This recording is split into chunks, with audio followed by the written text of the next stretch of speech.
Hi. Without mental health, there can be no true physical health. So true, isn't it? Mental health is as important as our physical health at every stage of our life, including childhood. So, mental health problem can affect anyone. 1 in 4 of us will experience a mental health problem at some point in our lives. There are many kinds of mental health problems. Some people experience depression or anxiety, others can develop schizophrenia or bipolar disorder, often known as manic depression.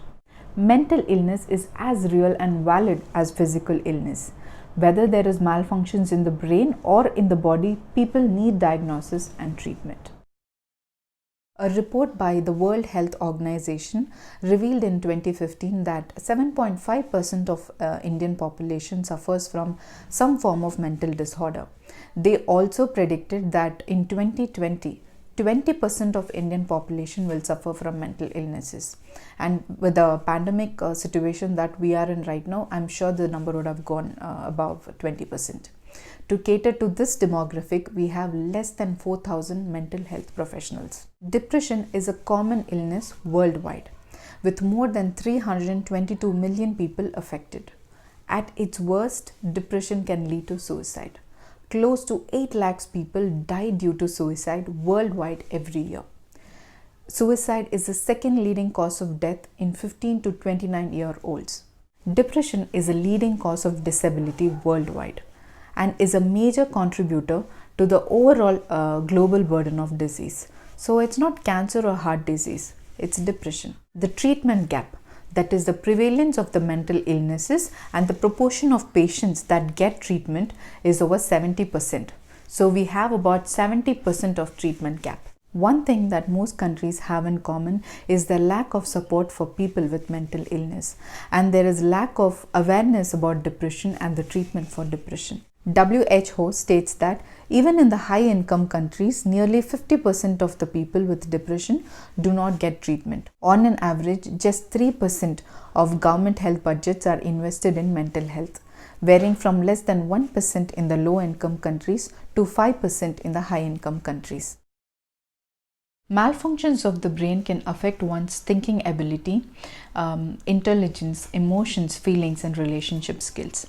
And the causes of mental illness is thought to be genes or environment, and it is definitely not the individual's fault or weakness. So let's understand the real causes for depression. Family history. Having a parent or grandparent with a history of depression increases the risk of depression. So genetics plays a huge role. Alcohol or substance use and even certain medications can increase the risk of depression. Brain chemistry imbalances. Depression does not always have a good reason. The chemicals in our brain, which is responsible for mood control, may be out of balance, that causes a person to feel low or down, even if everything is just fine in his life. Hormones. Any change in the production or function of hormones, for example, pregnancy, you would have heard about prenatal and postnatal depression, menstruation, menopause, or thyroid issue can all contribute to depression. This may be one of the reasons why more women are affected by depression than men. Stress and trauma. The loss of a loved one, childhood trauma, abusive relationship, chronic stress, and big life-changing events such as divorce or losing a job can trigger depression. Seasonal changes. Seasonal affective disorder is depression that occurs at a particular time of the year or at a particular season. A change in season disrupts sleep, which contributes to the depressed mood. Now, how do you figure out if a person is depressed? Firstly, feeling down at times is a very normal part of our life. But if a person is feeling down or hopeless on a regular basis, then he or she might be dealing with depression. The symptoms must last at least 2 weeks for the diagnosis of depression.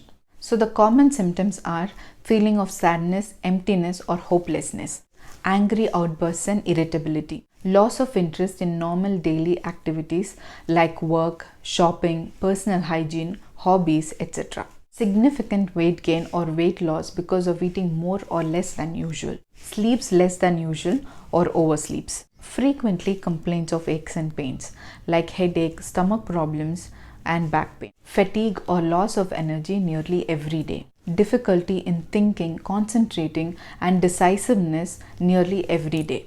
They tend to withdraw from others and isolate themselves. A recurrent thought of deaths and suicide.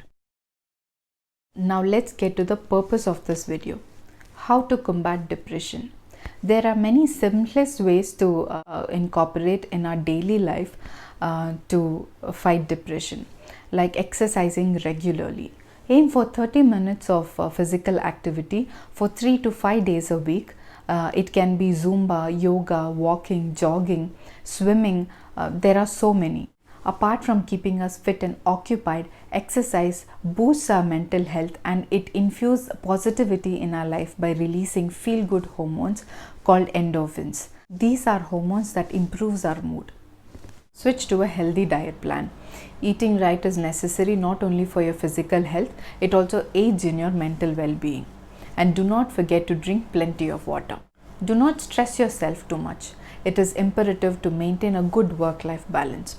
Try not to bring your office work home. Reassess your schedule if necessary. Most importantly, learn to say no. Setting boundaries in your work life and personal life can make you feel better. Maintain reminder notes. Depression can cause distraction and it can make you forget things. The simplest ways to deal with it is to keep reminders on your phones. Use sticky notes to jot down points. Hang a whiteboard on your living room. Write down things that might need your attention. Quit those addictions. Alcohol and tobacco can act as an instant mood enhancer, but in long term they actually worsen your mental health. So reducing on your weekly consumption can be beneficial. Keep in touch with your friends and family. This really works for me. Our friends and family may not always be around us, but they are just a call away. So spend time with your family, meet your friends, make plans, go out for a coffee, a movie, or even a short phone call, a video call, or a text exchange can just work like magic on a stressful day. Take care of yourself. You can improve symptoms of depression by taking good care of yourself. That includes eating healthy food, getting plenty of sleep, avoiding toxic people, so important. Rather, you can participate in more enjoyable activities. You can watch movies and series that makes you laugh, listen to cheerful songs, and even dance it out if necessary. Now let's see how to help our loved one combat depression. Learn more about depression. Understand the symptoms and treatment for depression. Most importantly, rule out the myths, misunderstandings, and stigma about depression. Be supportive. Sometimes the most helpful thing that we can offer to a person who's going through a hard time is our presence. Just providing a listening ear or a shoulder to cry on can be so comforting. This will make that person feel heard and understood. But be a compassionate listener. Do not judge them or give your advice. Encourage treatment. Depression is considered as a serious medical condition and it can get worse without proper treatment. Those who seek treatment often see improvements in their symptoms in just few weeks. Stay in touch. Being depressed and anxious can be a very lonely experience. So encouraging them to do something with you would be a great support. Offer assistance in daily tasks like scheduling their appointments or taking them for grocery shopping, or it can be even as small as having a cup of coffee with them, watching a movie or a funny video clip with them, listening to music, or even calling or texting to say hi can help a lot. Knowing that people are thinking of us really lifts our spirits. The risk of suicide is real when it comes to depression. Talking openly about killing oneself, saying goodbye, giving things away, drastic change in their mood and behavior are all indications that they are suicidal. So if you know anyone around you, or if it is you for that matter, who's going through a stressful time and if you have suicidal tendencies, then please reach out to these organizations. They help people in distress. I have personally verified these numbers, and you can call these organizations from anywhere from the country. Please always remember that you're not alone.